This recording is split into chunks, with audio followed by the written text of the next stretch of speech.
Hello guys and welcome to Heroes of Newerth patch spotlight version 4.12.0. This patch holds lots of new changes for maps, modes, items, Staff of the Master effects, and tons of hero changes. Starting off with the map changes for Force of Caldavar. Legion and Hellborn base terrain now has a single level instead of double high ground. And you will also find changes in a Hellborn Kongor area, with the left pillar close to the pit getting removed. Also, the top right pillar removed inwards to show Kongor when placing a ward, with the top left ramp access broadened. And the Legion and Hellborn Kongor high ground arena has been removed, which means that you can now see the inside of the Kongor arena pit if you place a ward outside of it. It is also good to mention that these runes no longer have 75 health and now always take 2 attacks to destroy in the Force of Caldavar. And when it comes to Midwars changes, runes in Midwars can no longer be destroyed, and the hero ban number amount increased from 2 to 3, and the ban timer increased by 10 seconds. And finally, the alternate game mode for Midwars has been rotated back, from random draft back to single draft. And now moving on to the item changes. Veil Rot got a significant change made to it. Now units under the effect of Veil Rot invisibility are no longer revealed by Frostwolf Skull Scouting Wolf's active effect. And finally, Geomancer's third ability, Geostock Red Sense Waves. Also, another very interesting change to Veil Rot is placing Wards of Sight or Wards of Revelation no longer break the Veil Rot effect. It is also important to mention that these changes also apply to Shadow Mist. And when it comes to heroes, there's a lot to talk about. And the first hero we're gonna go highlight is Jeraziah. Jeraziah is getting a big update this patch with all of his abilities getting tweaked. Jeraziah's first ability, Inner Light, got its mana cost reduced and its range increased. With his second ability, Protective Charm, getting its duration decreased by 2 seconds. And Jeraziah's third ability, Radio Strike, got its true damage rescaled from 40 up to 100% attack damage to 100 up to 175% strength instead of attack damage. And it also got radius damage and slow duration increased when its cooldown reduced. And finally, Jeraziah's ultimate ability, Soul's Blessing. It can no longer be purgeable, and its physical damage negation reduced from 60 up to 100% to 40 up to 60%, which is 40% difference at max level. With its cooldown reduced from 150 to 130 down to 90 seconds, which is 60 seconds difference at max level. And it now also provides 6, 10, and 14 strength during the duration. And now moving on to Kraken. Kraken's second ability, Tsunami Charge, got its charge distance changed from 800 to 700 up to 1000, which is 200 range difference at max level.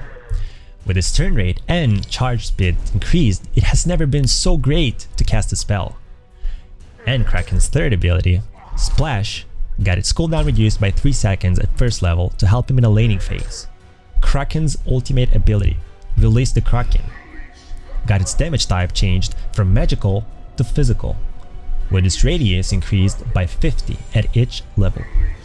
And now enemies who reach out the center also take 10, 15, and 20% increased physical damage for 3, 4, and 5 seconds. And Kraken's ultimate got a brand new staff effect added to it as well, in addition to his current staff effect. Enemies now get pulled faster into the center, and when they reach the center, they get stunned for 1 second, hit by a superior magic effect. And now moving on to Prisoners and Devourer's Hook. Both heroes' hook range decreased by 150 range at first level. And it's also very important to mention that Devourer's Hook got its Staff of the Master effect removed. But not to worry, as a new staff effect will be implemented in an upcoming patch to replace the current one. And without further ado, let's move to Solstice. Solstice's first ability, Blinding Dash, got its range increased by 225 at first level.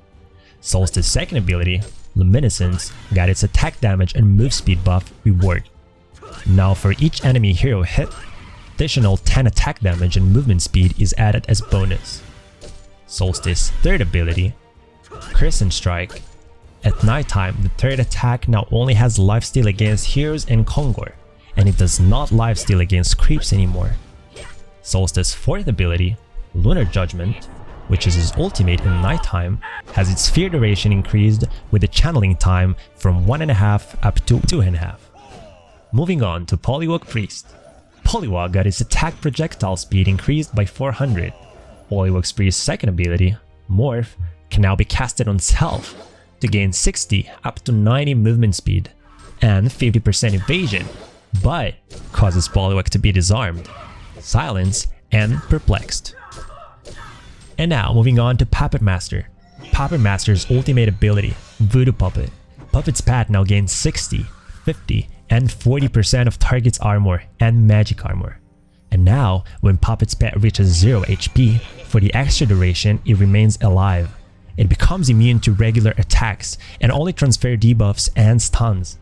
It no longer transfers any kind of damage during that phase. And last but not least, Aluna. Aluna's first ability, Emerald Lightning, got an increased number of bounces, and it can now bounce up to 5 targets, with each bounce stacking up stun duration. Aluna's second ability, Power Throw, while the ultimate is active, now can only damage up to 6 non-hero targets, having its damage reduced by 10% after every hit, but now always deals full damage to all heroes it passes through. And Kongor. It's worth noting that heroes and Kongors do not reduce the 6 targets count previously mentioned. And now we'll go through some heroes a little bit faster. Drunken Master's third ability. Drink got nerfed this patch when its stun duration reduction getting completely removed, and its evasion and crit chances significantly reduced. Soul Reaper's second ability, Withering Presence, no longer reduces radius when activated. Instead, slows enemies in a radius for 4 up to 10% and increases his first ability Judgment's healing by 15 up to 30%. Geomancer's first ability, Dig, got its stun duration increased by 0.5 seconds. And now, while digging underground, Geomancer leaves an effect that slows enemies that move in it by 10 up to 16% movement speed slow for 2 seconds. Magmus' first ability, Lava Surge, got its cast range increased at first level, and it now grants Magmus 15 movement speed for every enemy hero hit for 3 seconds. Pearl's third ability, Bubble Pop, have a new condition to be considered. Now, when taking damage, the maximum blip distance is reduced by 50% for 3 seconds. Valkyrie's first ability, Call of the Valkyrie, now prioritizes visible enemy heroes for its second damage instance. Bubble's third ability, Take Cover Out of Cast, is now only available at max level ability. Pharaoh's third ability, Demented Soul, gets its vision in the area reduced by 2 seconds. And that's not all, there's so much more coming to this patch, and you can catch up all of these changes and more by checking the patch notes when they are released. We hope you enjoy this showcase changes coming to this next patch. This is Salt, and thank you for watching.